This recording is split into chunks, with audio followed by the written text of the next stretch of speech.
बस अब बहुत हो चुका। कोई भी सभ्य समाज इस तरह की हरकत बर्दाश्त नहीं कर सकता। इस पूरी घटना से मैं निराश और भयभीत हूं। जी हां, ये कहा गया है बंगाल के उस दुष्कर्म के तारतम्य में जो अब पूरे देश में एक बड़ी चर्चा का विषय बन गया है। 8 अगस्त को शुरू हुई इस घटना और उसकी चर्चा ने अब थमने का नाम नहीं लेकर एक बड़े तूफान का रूप ले लिया है। और ये जो शब्द मैं आपको शुरुआत में बात को समझा रहा था, वो सारे शब्द किसी और के नहीं बल्कि भारत के सर्वोच्च संवैधानिक पद पर विराजमान भारत की राष्ट्रपति द्रौपदी मुर्मू के हैं। जी हां, कलकत्ता दुष्कर्म मामले में बयानों के सारे सिलसिले अब वहां आकर थमते हैं जहां पर भारत की राष्ट्रपति को यह कहना पड़ता है कि बस अब बहुत हो गया। क्योंकि जिस तरीके से जघन्य अपराध हुआ, उससे ज्यादा शर्मसार करने वाला उसकी बात की घटनाओं का पूरा वो घटनाक्रम है जिसने पूरे देश को सोचने पर मजबूर कर दिया। सारे डॉक्टर सड़कों पर आकर हड़ताल करने को मजबूर हुए। इसने बाद में छात्र आंदोलन का भी रूप लिया। इसमें राजनीतिक रोटियां भी सेकी गई और इसी की वजह से देश के सबसे बड़े न्यायालय को स्वतः संज्ञान भी लेना पड़ा। एक समिति बनाई गई। समितियां बनती रहेगी, जांच होती रहेगी। लेकिन अगर बंगाल में कलकत्ता के एक अस्पताल में आरजीकर मेडिकल कॉलेज में हुई घटना पूरे देश को इस तरह से झकझोर कर रख देती है तो वो इसलिए क्योंकि ये इकलौती घटना नहीं है। एनसीआरबी के पिछले उपलब्ध आंकड़े अगर देखें तो पूरे देश में साल भर में 30,000 के करीब दुष्कर्म के मामले दर्ज हुए हैं। इसका मतलब 1 घंटे में औसत 3 से 4 इस तरह के मामले। मतलब अगले 15-20 मिनट आप जब ये वीडियो देख रहे होंगे, उस दौरान भी कोई ना कोई दुष्कर्म देश के किसी कोने में उसको अंजाम दिया जा रहा होगा। और ऐसी सारी घटनाओं को रोकने के लिए यह जरूरी है कि बंगाल की यह घटना नजीर बने। क्योंकि उस घटना में सबसे शर्मनाक बात यह है कि कानून है, प्रशासन है, व्यवस्था है, लेकिन सारे के सारे लोग उस अपराध को ढकने में, छुपाने में और अपराधी को बचाने में लगे हुए। और इसीलिए ऐसा होता है कि देश की सबसे बड़ी अदालत को भी संज्ञान लेना पड़ता है और देश के सबसे बड़े संवैधानिक पद से यह आवाज आती है कि बस अब बहुत हो चुका। घटना की गंभीरता और गहराई बताने के लिए यह पर्याप्त है। भारतीय जनता पार्टी ने बुधवार को पश्चिम बंगाल में बंद बुलाया।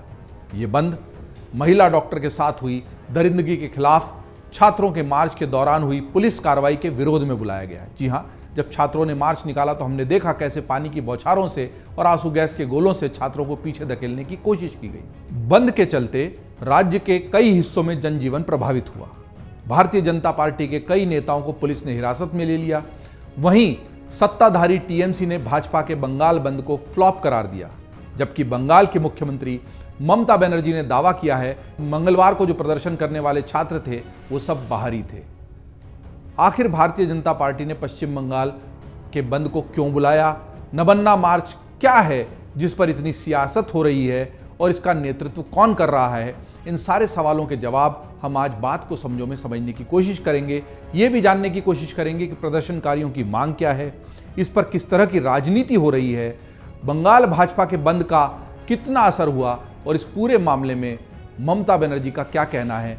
आइए बात को समझते हैं। सबसे पहले ताजा घटनाक्रम की बात कर लेते हैं। जैसा मैंने बताया कि देश की राष्ट्रपति द्रौपदी मुर्मू ने भी इस पूरी घटना पर अभी तक जो कोई टिप्पणी नहीं की थी, कि वो स्वयं भी एक महिला हैं और उनकी तरफ से, राष्ट्रपति की तरफ से ये टिप्पणी आना बहुत बड़ी बात है। इसी ताजा घटनाक्रम के साथ भारतीय जनता पार्टी ने बुधवार को 12 घंटे का पश्चिम बंगाल का बंद बुलाया था।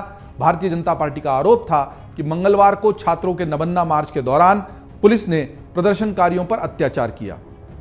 इसी के विरोध में यह बंद बुलाया गया है। बंद के चलते कई इलाकों में जनजीवन पर असर पड़ा है। पूरे बंगाल में जगह जगह विरोध प्रदर्शन हुए, ट्रेनों को रोका गया। पुलिस और भारतीय जनता पार्टी के कार्यकर्ताओं के बीच झड़प की भी कई खबरें आईं। राजधानी कोलकाता में सड़कों पर चहल पहल पहले के मुकाबले बहुत कम दिखाई दे रही है। सड़कों पर बहुत कम बस, ऑटो, रिक्शा और टैक्सी नजर आए। निजी वाहनों की संख्या भी कम रही। ज्यादातर निजी कार्यालयों में कर्मचारियों की उपस्थिति बहुत ही कम रही। अब हम जानते हैं कि जो नबन्ना मार्च है जिसकी इतनी चर्चा हुई वो क्या है और इस नबन्ना मार्च को लेकर इतना कोहराम क्यों मच गया। कोलकाता के आरजीकर मेडिकल कॉलेज में महिला डॉक्टर के साथ बलात्कार हत्या के खिलाफ देश भर में विरोध प्रदर्शन हो रहा है। इसी कड़ी में बंगाल के कुछ छात्र संघों ने 27 अगस्त को नबन्ना मार्च बुलाया। छात्र संघों की ओर से दोपहर 2 बजे नबन्ना भवन के सामने इकट्ठा होने का आह्वान किया गया। आयोजकों ने योजना बनाई थी कि मार्च से कुछ घंटे पहले आंदोलनकारी मुख्य रूप से 2 रास्तों से नबन्ना की ओर बढ़ना शुरू कर देंगे।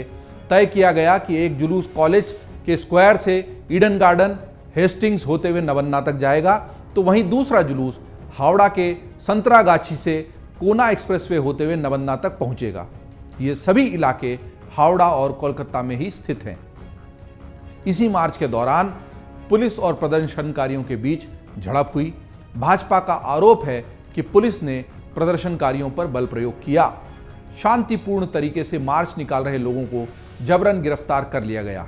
इसी के विरोध में भारतीय जनता पार्टी ने यह बंद बुलाया। भाजपा के नेता इसे पुलिस कार्रवाई के खिलाफ कोर्ट जाने की बात भी कह रहे हैं। प्रदर्शनकारियों ने आखिर किस मांग को लेकर यह मार्च निकाला, ये भी जानने की कोशिश करते हैं। मार्च निकालने वाले छात्र संगठनों की 3 मुख्य मांगें थीं। इनमें पीड़िता को न्याय दिलाना, अपराधी को मृत्युदंड और ममता बनर्जी के इस्तीफे की मांग शामिल थी। मीडिया से बात करते हुए मार्च के एक आयोजक सायन लाहिड़ी ने कहा कि हमारा उद्देश्य शांतिपूर्ण तरीके से अपनी मांगें उठाना है। हम गैर हिंसक तरीके से मुख्यमंत्री से इस्तीफा मांगने की कोशिश कर रहे हैं, क्योंकि वह आरजीकर मामले जैसी घटनाओं को रोकने में विफल रही हैं, जिसने देश को झकझोर कर रख दिया। अब हम ये जानने की कोशिश करते हैं कि क्या इस पूरे मार्च को लेकर, बंगाल की इस पूरी घटना को लेकर, आरजीकर की घटना को लेकर क्या राजनीति हो रही है। राजनीति जरूर हो रही है और जबरदस्त हो रही है। भारतीय जनता पार्टी ने बंगाल सरकार और पुलिस पर कई तरह के आरोप लगाए हैं। भाजपा के प्रवक्ता नेता गौरव भाटिया ने कहा कि अगर देश में कोई तानाशाह है तो वो तानाशाह ममता बनर्जी हैं और सच सामने आना चाहिए। जांच एजेंसी सीबीआई को ममता बनर्जी और पुलिस कमिश्नर का पॉलीग्राफ टेस्ट कराना चाहिए। सच को दबाया नहीं जा सकता। और सबसे बड़ी बात यह है कि जब तक ये लोग अपने पदों पर है, वो छात्रों को कुचल रहे हैं, संविधान की धज्जियां उड़ा रहे हैं और ये बर्दाश्त नहीं किया जाएगा। इस मुद्दे को मजबूती से उठाया जाएगा, ये कहना था गौरव भाटिया का। वहीं कांग्रेस के नेता अधीर रंजन चौधरी ने विभिन्न स्थानों पर प्रतिबंध लगाए जाने पर सवाल खड़े किए। अधीर ने कहा कि वे ये नहीं समझ पा रहे हैं कि विरोध को रोकने के लिए अत्यधिक व्यवस्था क्यों की गई। विपक्ष और सत्तारूढ़ दल को यह सुनिश्चित करने के लिए एक साथ बैठना चाहिए कि विरोध शांतिपूर्ण तरीके से हो। विरोध तो हो पर वह हिंसक न हो पाए। इसके अलावा वामपंथी दलों ने इस विरोध मार्च से खुद को अलग कर लिया है। दूसरी ओर तृणमूल कांग्रेस ने विरोध को राजनीतिक करार दिया है। टीएमसी ने कहा कि नबन्ना तक छात्र समाज का मार्च अवैध है और कोलकाता में व्यापक अशांति भड़काने का प्रयास है। भाजपा के बंद और छात्रों के प्रदर्शन पर ममता का क्या रुख है, यह भी बात को समझ लेते हैं। ममता बनर्जी ने कहा कि हमने आज का दिन आरजीकर डॉक्टर को समर्पित किया है। हम न्याय चाहते हैं, लेकिन भाजपा ने आज बंद का आह्वान कर दिया है। वे न्याय नहीं चाहते हैं, वे केवल बंगाल को बदनाम करने की कोशिश कर रहे हैं। ममता ने यह भी कहा कि हम बंद का समर्थन नहीं करते। भाजपा ने कभी भी उत्तर प्रदेश, मध्य प्रदेश और यहां तक कि मणिपुर के मुख्यमंत्रियों के इस्तीफे की मांग नहीं की। ममता ने यह भी दावा किया कि मंगलवार को जिन लोगों ने प्रदर्शन किया वो बाहरी थे। ये लोग बंगाल के छात्र नहीं, बल्कि भाजपा और संघ से जुड़े हुए लोग थे। ममता बनर्जी ने कहा कि आरजीकर महिला डॉक्टर दुष्कर्म हत्या मामले की जांच अब सीबीआई कर रही है। 16 दिन से केंद्रीय जांच एजेंसी मामले की जांच कर रही है। कहां है न्याय, कहां तक पहुंची जांच। ममता ने कहा कि ऐसे कृत्यों की केवल एक ही सजा है, फांसी पर लटकाना। अगले हफ्ते हम विधानसभा सत्र बुलाएंगे और दुष्कर्मियों के लिए मृत्युदंड सुनिश्चित करने के लिए 10 दिनों के भीतर एक विधेयक पारित करेंगे। हम इस विधेयक को राज्यपाल के पास भेजेंगे। अगर वह इसे पारित नहीं करते हैं तो हम राजभवन के बाहर धरना देंगे। यह विधेयक पारित होना ही चाहिए और वह इस बार जवाबदेही से बच नहीं सकते। वहीं अभिषेक बनर्जी ने दिल्ली में बड़े आंदोलन की चेतावनी दी। पश्चिम बंगाल तृणमूल कांग्रेस की छात्र शाखा तृणमूल छात्र परिषद के 27वें स्थापना दिवस पर अभिषेक बनर्जी ने कहा कि अगर केंद्र सरकार अगले 3-4 महीनों में महिलाओं के खिलाफ अपराधों से संबंधित समयबद्ध कानून पारित नहीं करती है तो तृणमूल कांग्रेस दिल्ली में बड़ा आंदोलन करेगी। मतलब मजेदार बात और महत्वपूर्ण तथ्य यह है कि किस तरीके से इस पूरे मामले को राजनीतिक रंग और रूप दिया जा रहा है। हर कोई इसमें अपना स्वार्थ देख रहा है। जब ये पूरी घटना हुई तो उसके तुरंत बाद घटनास्थल का दौरा करने की बजाय, घटनास्थल को सुरक्षित करने की बजाय, क्राइम सीन को प्रोटेक्ट करने की बजाय, दोषियों पर तुरंत कड़ी कार्रवाई करने की बजाय इस पूरे मामले में लीपापोती की कार्रवाई की गई। जहां पर घटना हुई उसके आसपास रिनोवेशन को मंजूरी दी गई। वहां के प्राचार्य संदीप घोष को बजाय के निलंबित करने के या उनसे कड़े सवाल करने के उनको दूसरे कॉलेज में स्थानांतरित कर दिया गया।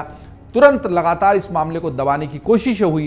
परिवार को घंटों तक पीड़िता के शव को भी नहीं देखने दिया गया और उसके बाद जब बात बड़ी हो गई तो खुद ममता बनर्जी ने ही आक्रामक तेवर अपना लिए। इसको कहते हैं कि किसी तरीके से अपने दामन को साफ करने की कोशिश में दूसरे पर आक्रमण कर देना ताकि लोग अपने ऊपर उंगली ना उठा सके।